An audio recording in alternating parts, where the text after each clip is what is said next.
a test of the NOAA Weather Radio Public Warning System for central Wyoming.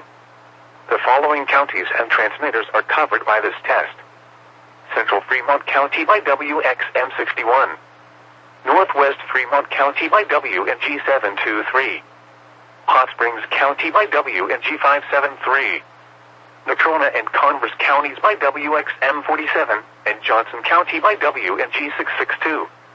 During potentially dangerous weather situations, specially built receivers can be automatically activated by the signal to warn of the impending hazards.